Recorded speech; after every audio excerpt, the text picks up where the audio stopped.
আমরা অনেকেই মনে করি কুরবানির ইতিহাস শুরু হয়েছিল হযরত ইব্রাহিম আলাইহিসসালামের যুগ থেকে, কিন্তু আপনি কি জানেন পৃথিবীর প্রথম কুরবানি হয়েছিল তারও হাজার বছর আগে, আদিপিতা হযরত আদম আলাইহিসসালামের যুগ থেকে। কেন পৃথিবীর প্রথম কুরবানিতে এক ভাইয়ের কুরবানি কবুল হয়েছিল আর অন্য ভাইয়েরটা প্রত্যাখ্যান করা হয়েছিল, আর কিভাবে সেই ইতিহাস মক্কার মরুভূমি হয়ে আজ আমাদের দুয়ারে এসে পৌঁছালো। কুরবানির A to Z ইতিহাস জানতে ভিডিওটি শেষ পর্যন্ত দেখুন। প্রতি বছর জিলহজ মাসের বিশ্বের কোটি কোটি মুসলমান একটি বিশেষ ইবাদতে শামিল হন, তা হলো কুরবানি। আল্লাহর সন্তুষ্টির উদ্দেশ্যে পশু জবাই করা এই উৎসব কেবলই একটি আনুষ্ঠানিকতা নয়, এর পেছনে লুকিয়ে আছে মানব ইতিহাসের সবচেয়ে বড় পরীক্ষা, চরম আত্মত্যাগ এবং এক পরম ভালোবাসার গল্প। কিন্তু আপনি কি জানেন কোথা থেকে শুরু হয়েছিল এই কুরবানির ইতিহাস? কেনই বা প্রতি বছর আমরা এই ত্যাগ স্বীকার করি? আজ আমরা ফিরে যাব হাজার বছর আগের সেই ইতিহাস জানতে। কুরবানির ইতিহাস মানবজাতির ইতিহাসের মতোই প্রাচীন। পৃথিবীর প্রথম কুরবানি হয়েছিল আদিপিতা হযরত আদম আলাইহিসসালামের যুগে, তার দুই পুত্র হাবিল এবং কাবিলের মাধ্যমে। আদম আলাইহিসসালামের দুই পুত্রের মধ্যে একটি বিষয় বিরোধ তৈরি হলো। আল্লাহ তাআলা তাদের দুজনকে কুরবানি বা উৎসর্গ করার বিধান দিলেন। হাবিল ছিলেন পশুপালক, তিনি তার সবচেয়ে সুন্দর ও সুস্থ দুম্বাটি আল্লাহর নামে উৎসর্গ করলেন। অন্যদিকে কাবিল ছিলেন কৃষক, তিনি তার নিকৃষ্ট এবং পচে যাওয়া শস্যগুলো আল্লাহর নামে উৎসর্গ করলেন।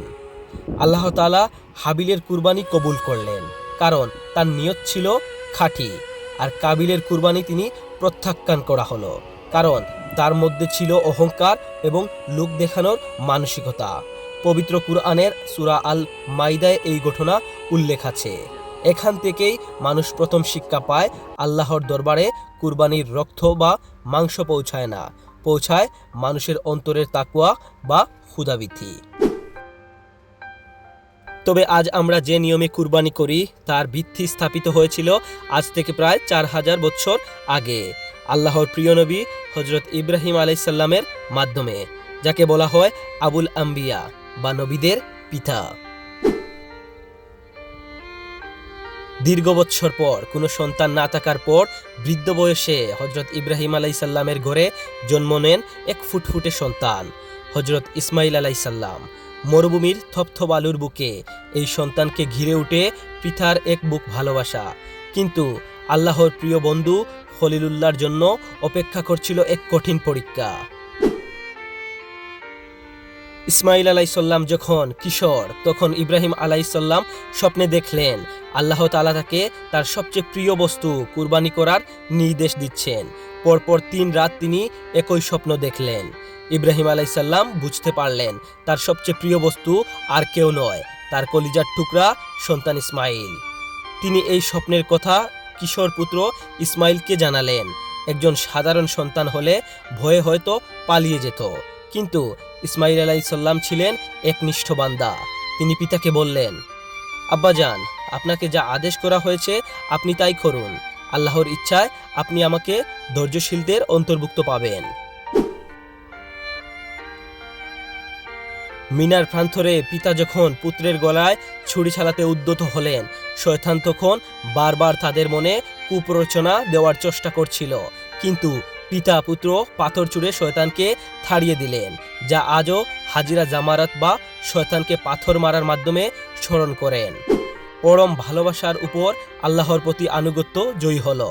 ইব্রাহিম আলাইহিসসালাম তার চুকে কাপড় বেঁধে পুত্রের গলায় ছুরি চালালেন, কিন্তু আল্লাহর কুদরতে ছুরি ইসমাইলের চামড়াও কাটতে পারল না। জিবরাইল আলাইহিসসালামের মাধ্যমে জান্নাত থেকে একটি দুম্বা এসে ইসমাইলের জায়গায় শুয়ে পড়ল এবং সেটি কুরবানি হয়ে গেল। আল্লাহ ডাক দিয়ে বললেন, হে ইব্রাহিম, তুমি তোমার স্বপ্নকে সত্যি করে দেখিয়েছ। ইব্রাহিম আলাইহির এই অবিস্মরণীয় ত্যাগের ঐতিহ্যকে কিয়ামত পর্যন্ত মুসলিম উম্মার জন্য ওয়াজিব বা আবশ্যক করে দিলেন শেষ নবী হযরত মুহাম্মদ সাল্লাল্লাহু আলাইহি ওয়াসাল্লাম। দ্বিতীয় হিজরিতে কুরবানি মুসলিমদের জন্য বিধান হিসেবে নাজিল হয়। রাসূলুল্লাহ সাল্লাল্লাহু নিজে প্রতি বছর মদিনায় কুরবানি দিতেন। তিনি কেবল নিজের জন্য নয়, তার উম্মতের জন্য কুরবানি দিতেন, তাদের পক্ষ থেকেও কুরবানি করতেন। বিদায় হজের সময় রাসূলুল্লাহ সাল্লাল্লাহু 63টি উট কুরবানি দিয়েছিলেন। সুপ্রিয় দর্শক, কুরবানি মানে কেবলই হাটে গিয়ে চড়া দামে পশু কেনা আর মাংসের উৎসব করা নয়।